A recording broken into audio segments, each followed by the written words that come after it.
Le prochain invité, vous le connaissez, c'est un homme de 29 ans. Il a évolué pour le Cool FM en 2011-2012. Il a joué 2 matchs ici du côté de Saint-Georges. Et il s'est passé une histoire avec lui. On va vous la raconter. Il va même nous la raconter. Il est de retour dans le monde des arts martiaux mixtes. Il est plus fort que jamais. Il est en train d'accumuler les ceintures. C'est vraiment une belle histoire qu'on va raconter. C'est impressionnant à voir aussi parce que l'on parle pas de n'importe quelle ceinture. Non, en plus, c'est des ceintures chez les poids lourds. Hein. C'est un gars quand même assez costaud. Martin Trempe. Bonsoir, Martin. Ça va bien? Bonsoir, ça va très bien, merci. Martin, on t'a perdu de vue un petit peu il y a quelques années alors que tu jouais un petit peu pour le Cool FM 103.5. Ça allait bien. Tu avais joué tes 2 matchs. Tu étais censé affronter Donald Brashear en arts martiaux mixtes. Malheureusement, on t'a perdu de vue. Qu'est-ce qui s'est passé? Bien, je me suis fait arrêter pour culture de cannabis. Donc, j'ai été en prison pendant 16 mois. J'ai eu une sentence de 2 ans plus 1 jour. Donc, c'est ça. Je me suis retrouvé derrière des barreaux dû à des mauvais choix dans ma vie, là. Chose qui s'est passée aussi, là, qui n'était pas réglée nécessairement avec mon passé, puis des choses comme ça, mais j'en ai profité, disons, pour travailler sur moi en dedans des murs, là, pour devenir une meilleure personne, pour avoir un meilleur psychologique aussi, là, un ensemble de choses. Ça n'a pas nuit pour moi. Oui, parce que, tu sais, des fois, un peu comme quand on était jeune, tu sais, quand ma maman disait « Va dans le coin, va réfléchir », ça a l'air de rien, mais des fois, ça pouvait apporter du bien, là. Non, exact. Martin, j'ai vu que lorsque tu étais au pénitencier de Sainte-Anne-des-Plaines, c'est toi qui agissais à titre de président du comité des détenus pendant la majeure partie de ta peine. Ça veut dire que tu étais quelqu'un de responsable et que les dirigeants de la prison te faisaient relativement confiance. Oui, exactement. J'ai toujours eu, malgré tout, avec les sports, tout ça, un bon leadership. Puis j'étais un gars entrepreneur, donc j'ai travaillé sur moi. Ça, j'ai fait des thérapies à l'intérieur. Puis j'ai voulu aussi me responsabiliser en pouvant faire plus de tâches, là, devenir plus mature, là, parce que dans le fond, je gérais les détenus. Quand il y avait des problèmes, ils venaient me voir. C'est moi qui interagissais avec le directeur, tous les employés de la prison. C'est moi qui organisais les activités, que ce soit sportif, Saint-Jean-Baptiste, hiver. Donc, je me suis dit que tant qu'à... Désolé pour le langage. Aucun problème. À être là-bas, je vais... J'ai tout fait pour devenir un homme, dans le fond, plus mature, puis être capable de prendre les choses en main, là. Comment s'est passée la sortie de prison? Parce que des fois, à tort, on regarde les prisonniers, on se dit, bon, regarde le gars qui sort de prison, alors que plutôt on devrait leur tendre la main des fois et leur dire, regarde, je pense que le gars a peut-être payé sa dette, maintenant, il est rendu qu'il passe à autre chose. Comment s'est passée ta sortie, toi? Ça a quand même été très bien, parce que, comme vous avez dit, maintenant, je fais des combats... j'en faisais un peu avant, sauf que depuis que je suis sorti, ça va très bien. Fait qu'il y a certaines choses que ça va bien. Il y a pour d'autres choses que c'est plus difficile. Surtout, un côté plus difficile, c'est pour les travails.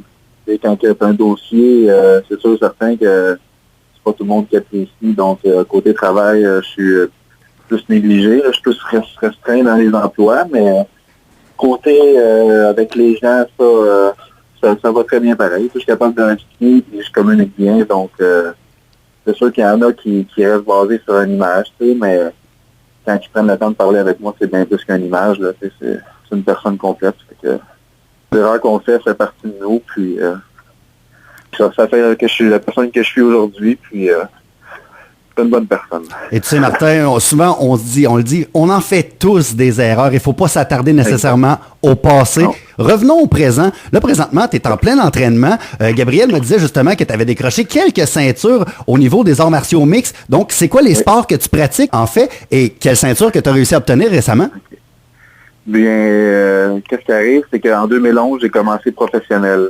Puis, j'ai voulu faire professionnel parce que j'avais un bon mental à cause du hockey. Tu sais, depuis que j'ai 17 ans dans la Ligue majeure du Québec, c'est ça que je faisais, dans le senior, dans la Ligue nord-américaine. Puis, malheureusement, quand je suis arrivé professionnel, c'est bien plus que juste du stand-up. C'est jiu-jitsu qui est au sol, kickboxing, muay thai, qui est coude, genou, coup de pied. Fait que c'est un ensemble de choses. Fait que je me faisais toujours avoir un peu ce côté-là parce qu'il y avait des choses que je savais pas. Quand je voyais que ça allait moins bien, je suis retourné amateur, j'ai pratiqué. Puis, depuis ma sortie, j'ai été chercher une ceinture à Trois-Rivières. J'ai été chercher une ceinture en Abitibi. J'ai une ceinture sur la rive sud de Montréal, le Mont-Saint-Hilaire. J'ai une ceinture à Montréal.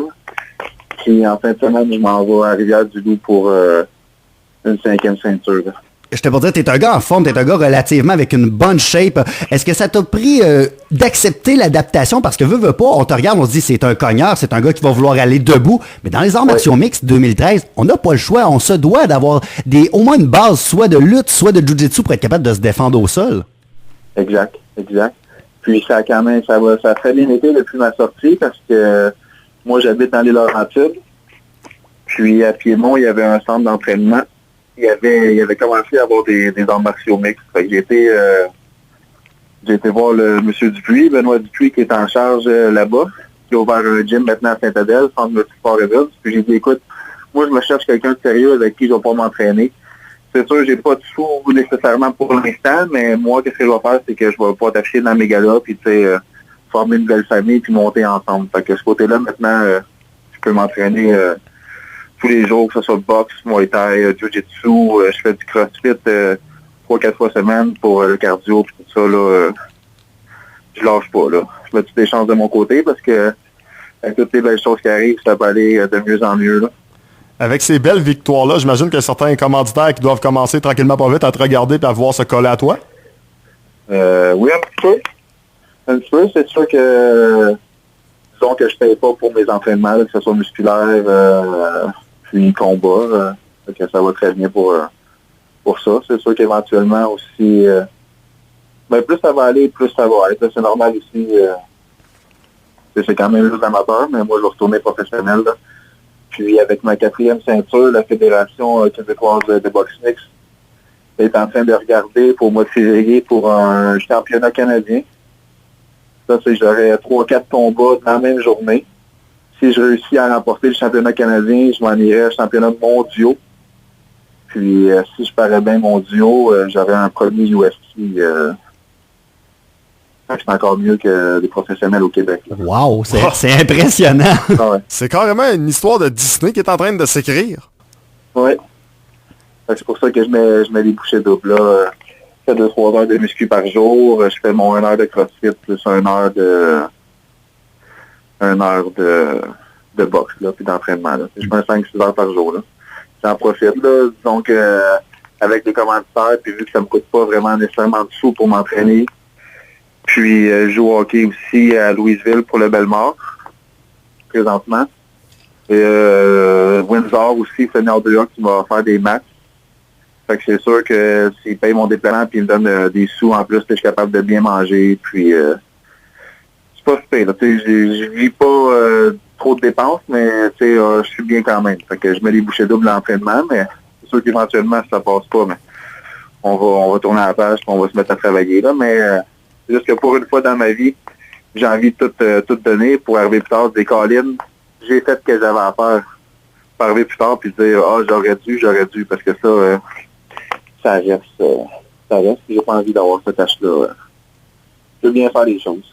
J'arrive pour rien puis ça va bien. On parle pour parler, mais est-ce qu'un retour dans la Ligue nord-américaine, est-ce que c'est quelque chose auquel tu peux penser? Bien, honnêtement, il y a 4 clubs qui m'ont offert de la Ligue nord-américaine. Jonquière, Sorel, Trois-Rivières, puis j'en oublie un, c'est ça, mais je ne sais pas lequel. Est-ce que c'était Saint-Georges?